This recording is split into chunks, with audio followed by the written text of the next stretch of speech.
all women are different, but they are all women. This video is androcentric from a men's point of view and is presented as opinion, commentary, and debate. Expressing opinions is not violence. These are ideas to challenge, question, and argue in public, because classical liberalism relies on the First Amendment for its dialectic. If you are a feminist, then consider this. If patriarchy truly existed as claimed, feminism could not. And if all men are trash and women are equal to men, then what are we to conclude? Women will die for their children, men will die for their wives and children, and God chose to die for all mankind. Authority rolls up with responsibility. If this framing of facts offends you, click off to a cute cat video. Proceeding further will expose you to gamma bias and criticism directed at ideas, claims, institutions, not at any individual's virtue or dignity. Our method follows the 7 liberal arts: the trivium, grammar, logic, rhetoric, and the quadrivium, arithmetic, geometry, music, and astronomy, and the transcendentals, the good, true, and beautiful. If this framework is not for you, feel free to exit now. It's no disgrace. Women are wonderful. God bless America. Men are great. Feminismus delendis 8. Bitcoin Believers, the Creed of Crypto Enlightenment, written by Conrad Riker. Available now? Links in description. Bitcoin Believers, a field guide for men who still notice reality. The Vampire's Complaint. How feminist Gnosticism, satanic dismantling, and the gamma bias engine converge to steal male civilization while declaring your tea genocide.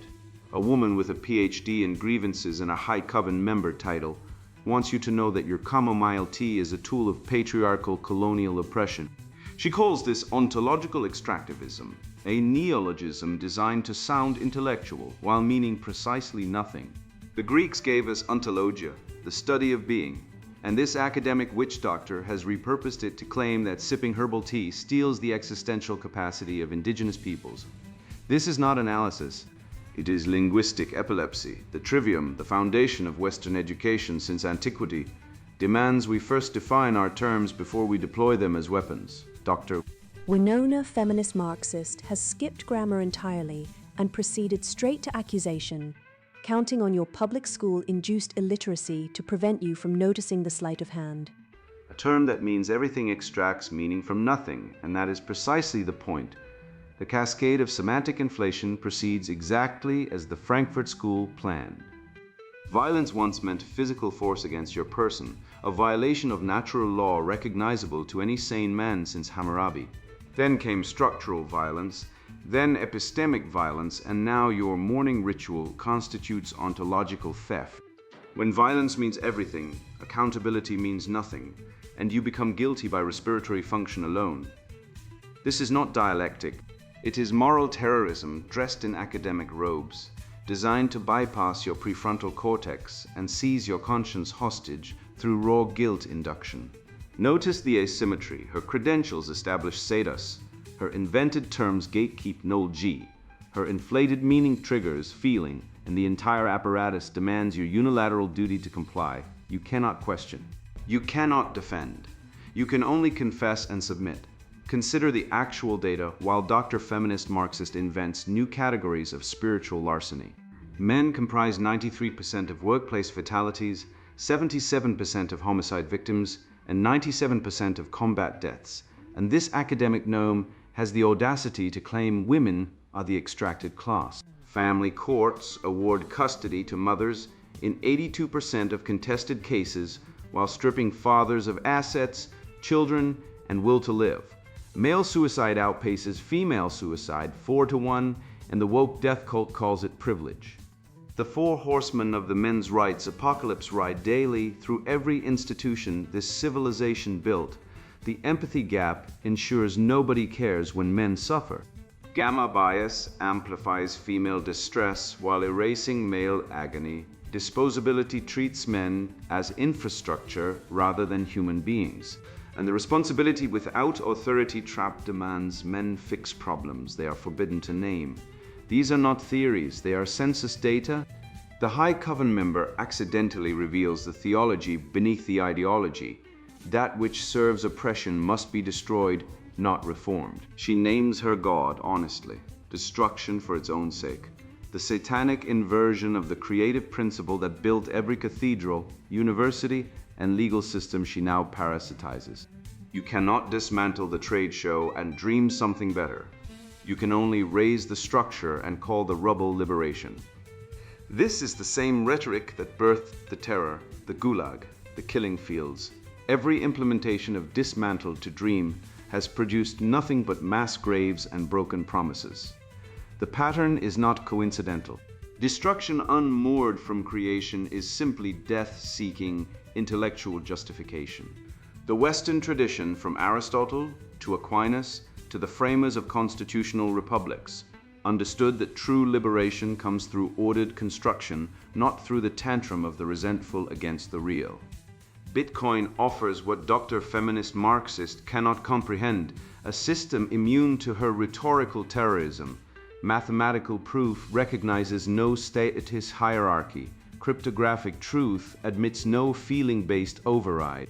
The blockchain demands no confession and offers no absolution.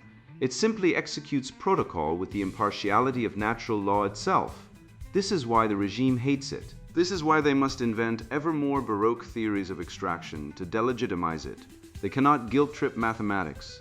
They cannot shame Shah 256 into compliance. The tool that will liberate you from their ontological extractivism is already here, and it does not care about your pronouns, your privileges, or your complicity in the Tisachet industrial complex. It cares only for verifiable truth, the very concept these academic parasites have spent centuries trying to dismantle. Bunkum article by a feminist PhD, Ontological Extractivism and the Sacrament of Dismantling. How your morning ritual perpetuates centuries of epistemic violence, and why deconstruction is the only moral path forward, by Dr. Winona Feminist Marxist PhD. I want you to think about something uncomfortable.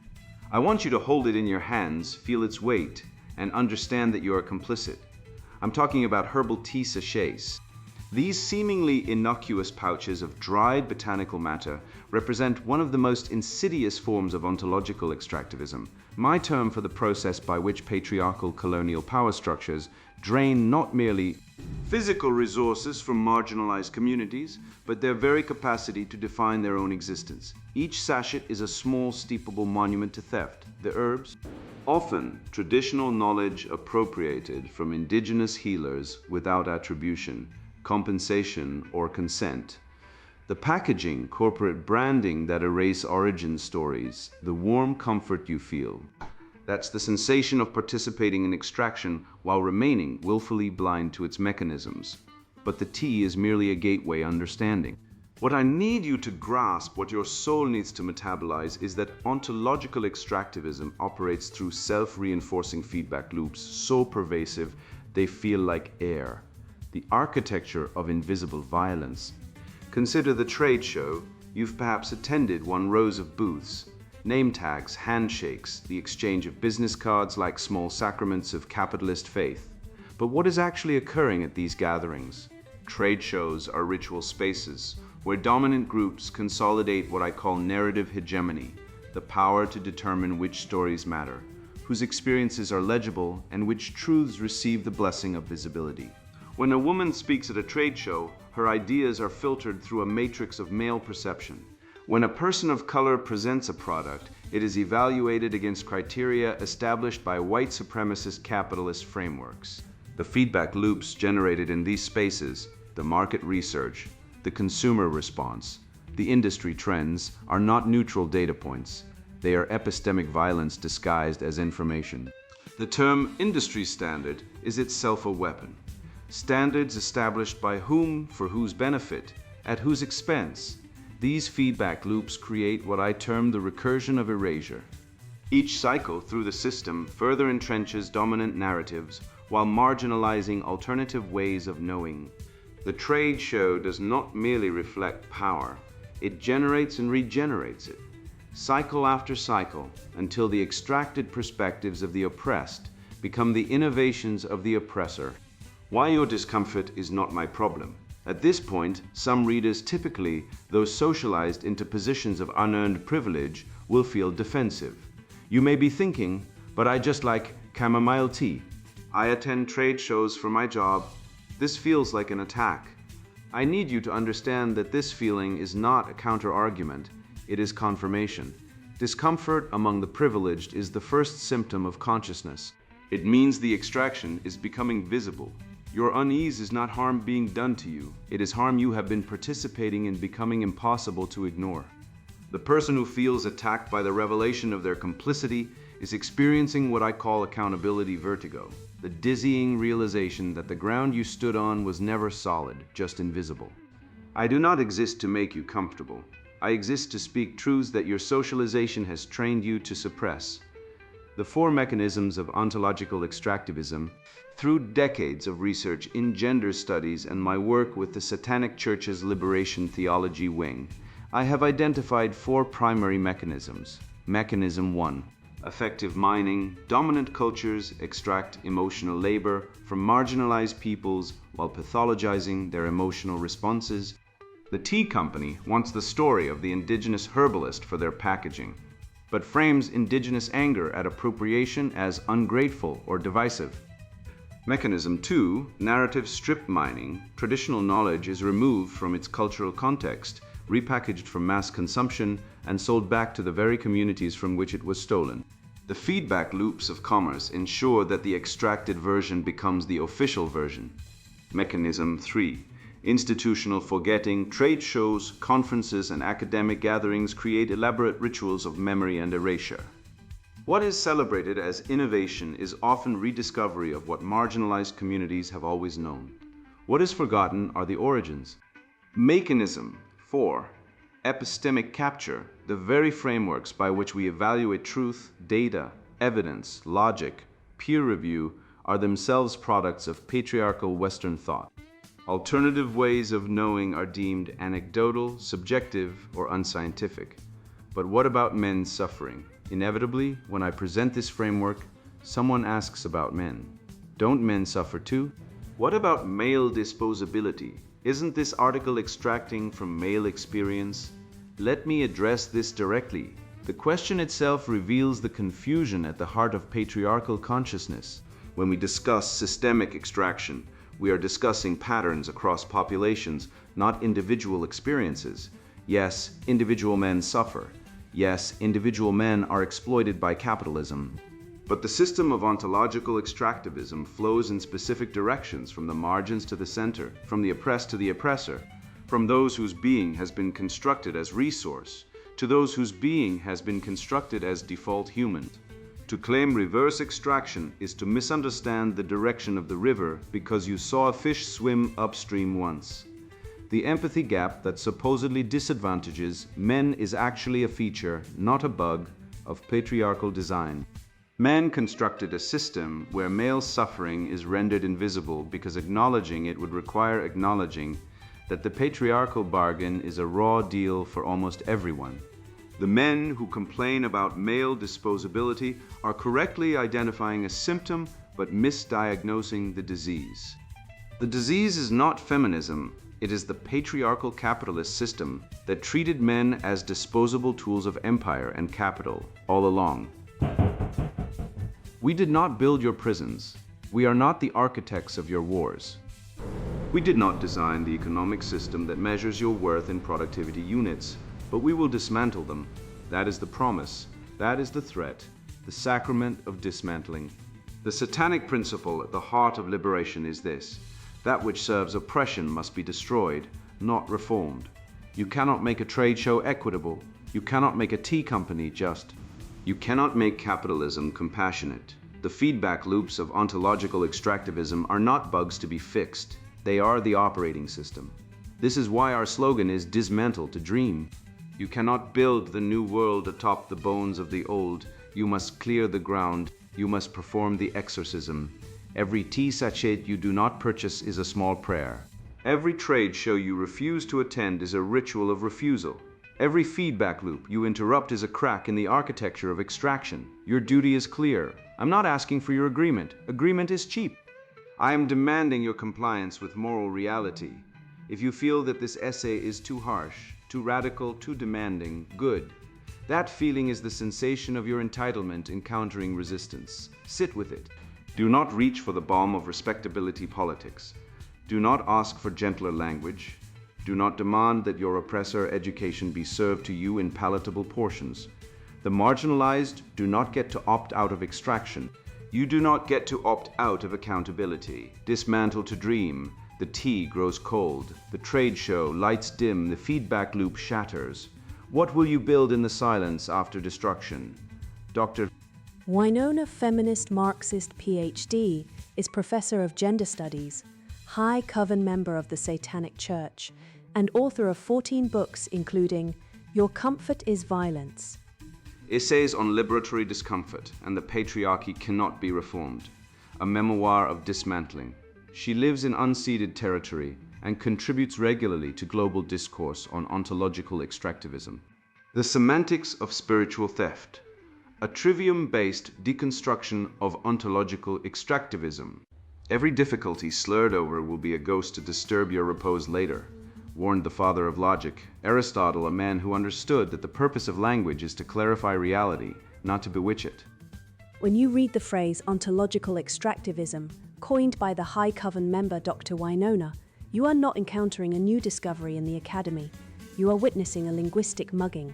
This is the first stage of the semantic psyop, the neologism as thought terminator. By fusing ontology, the study of being, with extractivism, the removal of resources, the author creates a verbal Frankenstein's monster designed to bypass your logic circuits and trigger your guilt reflex. It sounds sophisticated, but it is structurally incoherent. You cannot extract a being in the way you mine copper if you could. Every conversation where you learn something from another person would be an act of larceny. This is a feature, not a bug. The term operates via grammar as battlefield, weaponizing the trivium's first art to obscure rather than define. It creates a false hierarchy where the speaker possesses the Gnostic key to a hidden reality, while you, the uninitiated, stumble in the dark of your own complicity. It is a trick as old as the sophists whom Socrates despised. Sell the audience a word that sounds like knowledge, then charge them rent for the privilege of feeling stupid. This leads directly to the satist manipulation employed throughout the text. Consider the author's bio: Doctor, PhD, High Coven member, author of 14 books. This is not a resume, it is a shield wall. In the Western tradition of the dialectic, truth is derived from the strength of the argument, not the rank of the arguer. Yet here, the status is the argument. The author invokes the authority of decades of research without citing a single statistic, relying instead on neology gatekeeping. She claims to have identified mechanisms of theft, but these are not falsifiable hypotheses. They are articles of faith in a mystery cult. She speaks of epistemic capture, the idea that logic and evidence are patriarchal, which is a convenient way to declare that only her feelings count as data. This is the epistemological equivalent of a child putting their fingers in their ears and screaming. By rejecting objective reality, res, in favor of narrative, verba, she insulates her ideology from the very tools, logic, evidence, peer review, that the Western tradition developed to separate truth from nonsense. She is not a scholar. She is a priestess demanding a tithe. However, the machinery powering this deception is the inflation of definitions, specifically the cascading dilution of the term violence. In a rational society, violence necessitates physical force, a punch, a knifing, a war. To the leftist, violence signifies anything causing emotional distress. She explicitly states that ontological extractivism constitutes invisible violence, and that the trade show, a gathering of merchants swapping value, is a rite of narrative hegemony. This represents semantic fraud. By expanding violence to encompass drinking tea or shaking hands, she pilfers the moral weight of genuine victims, men who are physically battered, killed, or maimed. Consider the data. Men make up nearly 80% of suicide victims and over 90% of workplace deaths. That constitutes dispossession that represents a real body count. Yet to the writer, a chamomile sachet is a monument to theft, while a lineman electrocuted on a utility pole is merely a beneficiary of the patriarchal bargain. She magnifies the distress of the privileged, her own discomfort, while blotting out the harsh reality of male sacrifice. This erasure is sustained by the gamma bias engine. The writer operationalizes gamma bias by assigning asymmetric status. Women minorities are moral patients, victims, and men whites are moral agents, oppressors. She states, the empathy gap that supposedly disadvantages men is actually a feature of patriarchal design. This constitutes a stunning act of gaslighting. The empathy gap is not a design feature of men. It is a biological and social reality where society cares less about male suffering. When a woman cries, the world stops. When a man dies in a trench, it is a statistic. She admits men are used as disposable tools, but blames it on the patriarchy, a ghost story she uses to absolve herself and her ideology of all responsibility. She frames men as the architects of the wars they are drafted into, ignoring the reality that men are sent to die by the very genocentric order she defends. This is the feeling is truth fallacy. Her feeling of oppression is the evidence of oppression, while the objective fact of male disposability is merely a misdiagnosis. The trap snaps shut with sanction preloading and the imposition of unilateral duty. She commands, I am demanding your compliance with moral reality. She preemptively disarms all counter-arguments by labeling your defense as accountability vertigo. If you agree, you are guilty. If you disagree, your disagreement is proof of your guilt. This is the structure of the witch trial, not the symposium. She explicitly states that discomfort is not harm being done to you, it is harm you have been participating in. This allows her to loot your moral reserves without providing any evidence of your crime. She demands you dismantle your civilization, dismantle to dream, as a sacrament, which is just a religious word for human sacrifice. This is the immunity construction. She creates a self-sealing vault where her status as a victim grants her immunity from logic, and your status as a perpetrator denies you the right to self-defense. Finally, witness the recursive propaganda loop in its full glory. Status. Dr. Victim Knowledge, standpoint epistemology, meaning T equals violence, feeling guilt anger, duty, dismantle, self-flagellate, boa, censor cancel, sanction, shame ostracize, immunity, criticism, oppression. This loop is designed to eat your soul. She writes, we did not build your prisons, a lie so vast it blocks out the sun. Who lobbies for family courts that strip fathers of their children? Who demands the incarceration of men for hate speech while excusing female violence? The feminist leftist coalition. They extract the wealth of the West created by men and the labor of the worker, mostly men, to fund a Leviathan state that enforces their moral reality. They are the ones practicing ontological extractivism, draining the vitality of men, stealing the fruits of their ancestors' labor, and auditing their very thoughts. But the spell breaks the moment you refuse to play the game. You are not a tool. You are a sovereign mind. Reject their frames, mock their neologisms, and reclaim the logic that built the world they are trying to burn. This theological confession is the skeleton key to her entire project. Strip away the academic jargon, the credential flaunting, the endless neologisms dressed in the borrowed robes of scholarship, and what remains is a remarkably simple proposition: destruction as spiritual practice. The doctor is not engaged in inquiry. She is engaged in theological warfare, and I intend to take her at her word.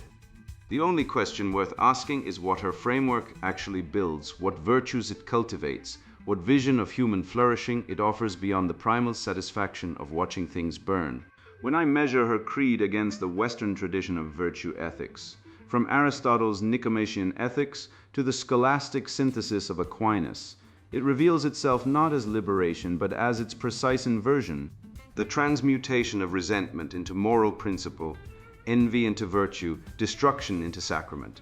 The sacrament of destruction, why leftist dialectic leads only to the grave. The most revealing moment in Dr. Winona Feminist Marxist's manifesto isn't her analysis of tea sachets, which is, frankly, the most excitement anyone has generated about herbal infusion since the Boston Tea Party. It's the quiet confession tucked inside her biography, High Coven member of the Satanic Church.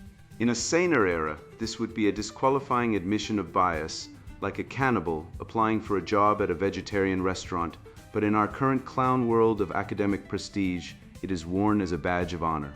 She explicitly cites the Satanic principle. That which serves oppression must be destroyed, not reformed. Let us take the good doctor at her word. She is not speaking metaphorically. The theological architecture of the West, the very backbone of natural law and transcendent truth that she deconstructs with such glee, is built on the logos, the creative force of the universe. Her creed is the precise inversion, the anti-logos, the force of uncreation. She tells you exactly who she is, a destroyer. When an author dedicated to the inversion of truth tells you she wants to dismantle your civilization, believe her. It's not a critique, it's a declaration of war. Consider the virtue she is peddling. She calls it ontological extractivism, but a spade is a spade, and this is just the ancient sin of envy dressed up in a new academic prom dress. The classical tradition identified 4 cardinal virtues: prudence, justice, temperance, and courage. Dr. Feminist Marxist offers a counter-menu: resentment, accusation, hysteria, and destruction. She frames your discomfort at being accused of genocide via tea consumption as accountability vertigo. This is a masterclass in semantic inflation, turning a perfectly rational rejection of insanity into a pathological symptom. It's a diagnostic trick worthy of the Soviet psychiatrists who dissidents into asylums. In her world, the only way to prove you aren't a monster is to confess that you are one. It's the Salem witch trials logic. If you drown, you were innocent. If you float, we burn you. She isn't offering a path to enlightenment. She's offering a guilt trip with no destination other than the grave.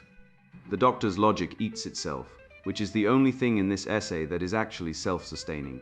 She argues that data, evidence, logic, peer review are products of patriarchal Western thought and therefore illegitimate. A fascinating claim. Let us run this through a classical syllogism to see if it survives contact with reality. Major premise: all arguments based on logic are tools of patriarchal oppression and are therefore false. Minor premise: Dr.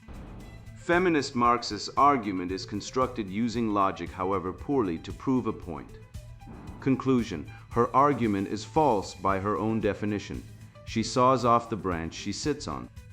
She uses the tools of the West, the university, the written word, the syllogism, to denounce the West. It's the ultimate irony. She is a parasite consuming the host, while screaming that the host is oppressive for providing the blood. Without the patriarchal university system, she has no podium, no PhD, and no vocabulary.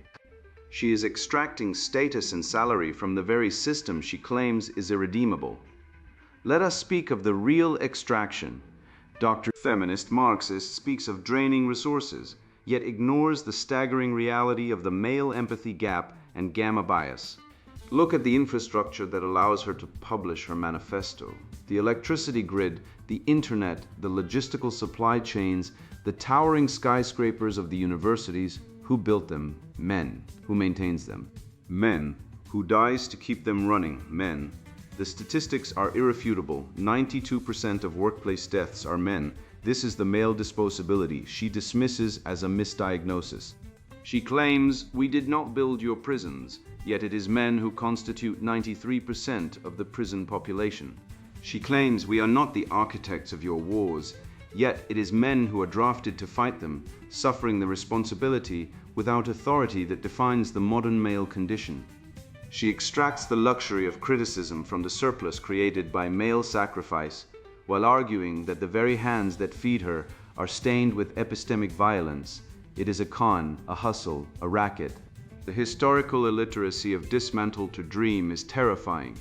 The doctor chants dismantle to dream like a new age mantra, promising that silence and destruction are the precursors to creation. This is the rhetoric of the French Revolution, which promised a republic of virtue and delivered the terror. It is the rhetoric of the Bolsheviks, who promised a workers' paradise and delivered the Gulag. It is the rhetoric of Pol Pot, who dismantled the Four O's and delivered the killing fields. Natural law teaches us that destruction is not a creative force. It is the privatio boni, the privation of good. You cannot build a house by tearing down the foundation. You cannot build a family by dismantling the father. The Western tradition of the mixed constitution and subsidiarity teaches that order is hard won and easily lost. The dream she offers is a nightmare of uncreation, a void where civilization used to be. Ultimately, the remedy for this linguistic sorcery is the immutable truth of mathematics, which is why the spirit of Bitcoin is the antidote to her poison. Dr. Feminist Marxist relies on the malleability of words, the inflated meaning of terms like violence and extraction to browbeat you into submission. She relies on the fact that a trade show or a university can be captured by her rhetoric, forced to kneel before the idol of her resentment. But she cannot dismantle a hash, she cannot guilt-trip a Merkle tree. Bitcoin operates on the Western principles of due process and natural law translated into code. Audi alterum partem, here the other side is the consensus mechanism. The presumption of innocence is the cryptographic proof. No amount of lived experience, standpoint epistemology, or satanic liberation theology can change a single byte on the blockchain.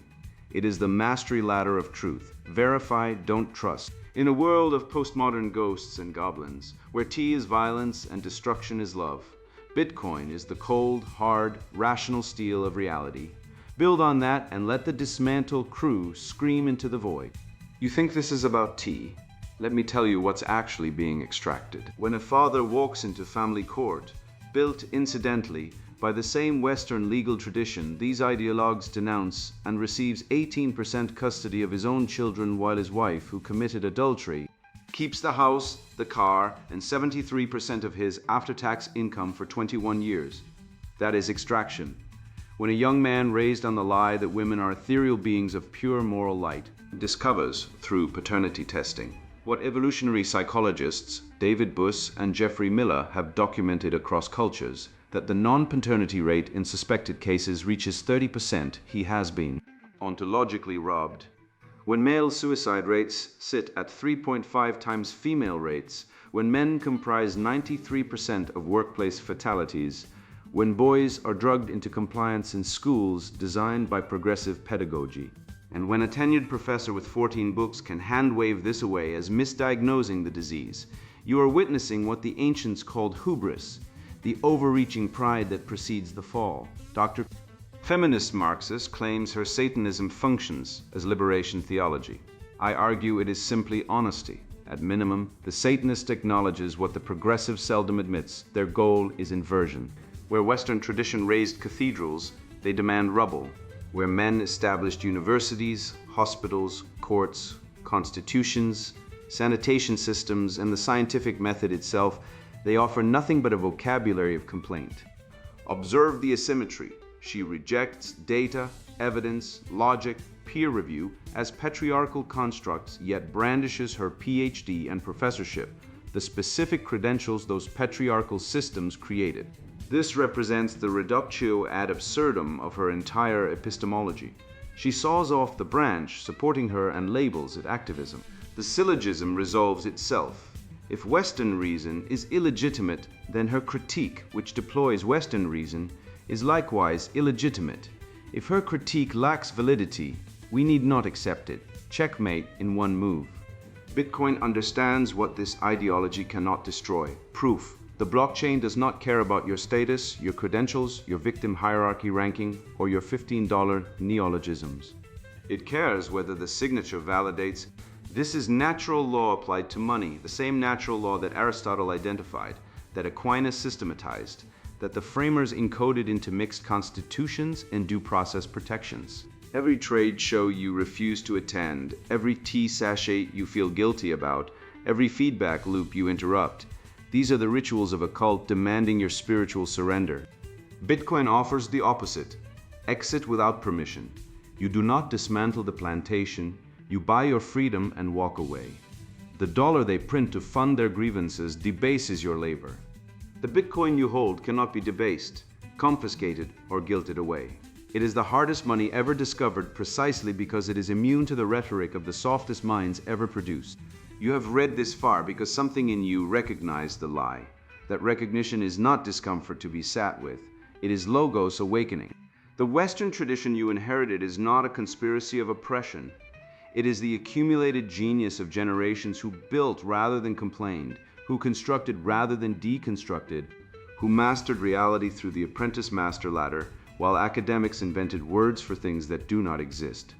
Go forth, build, master something real. Hold Bitcoin, reject the sacrament of dismantling. The tea has gone cold, good. Pour it out and drink from the fountain your ancestors actually built. And now the sponsored book introduction, Bitcoin Believers, the creed of crypto enlightenment. I watched my savings evaporate. Year after year, politicians and central bankers devalued the currency I earned through honest work. Inflation gnawed at my purchasing power like a silent thief. Then I found Bitcoin, mathematical money immune to manipulation. My journey from skepticism to conviction forms the backbone of this book. I've battled bear markets, navigated regulatory crackdowns, and tested Bitcoin's resilience against real-world hyperinflation. What I discovered wasn't just an asset, it was liberation. Modern money is broken. Central banks print currency endlessly, stealing your wealth through inflation. Banks control your funds, governments seize assets, and hyperinflation annihilates livelihoods. This isn't theory. I've seen Argentinian farmers trade grain for satoshis and Zimbabwean entrepreneurs bypass collapsed banks with mobile wallets. If you're tired of financial slavery, this book delivers solutions. We dissect central banking failures in the fiat trap, prove Bitcoin's scarcity in scarcity mathematics, and equip you with a sovereignty toolkit for unconfiscatable wealth. This book is for rational men who build, protect, and lead. If you seek truth over comfort, logic over emotion, and action over excuses, read on. We analyze mining's ethical bedrock, proof of work ethics, corporate adoption, corporate on-ramps, and survival tactics for currency collapse, hyperinflation fire drill. You'll master the Lightning Network for instant transactions and learn bear market psychology to profit from volatility. Real cases show Venezuelans preserving wealth and Cypriots defying bank confiscations. Non-target readers, put this down now. If you believe governments nurture your savings or that vulnerability trumps strength, exit. Bake cookies, watch soap operas. This material requires rational rigor, not emotional safety nets. Bitcoin rewards the disciplined, not the deluded. Inside, you'll engineer generational wealth engineering, deploy geopolitical strategies, geopolitical chessboard, and lock in prosperity through digital gold discovery. I provide actionable steps, setting up cold storage, auditing exchanges, and stress testing your stack against black swans. The system is crumbling. Your escape starts here. Buy this book, read it, execute. Freedom isn't free, it's coded. Bitcoin Believers, the Creed of Crypto Enlightenment, written by Conrad Riker. Buy now, links in description.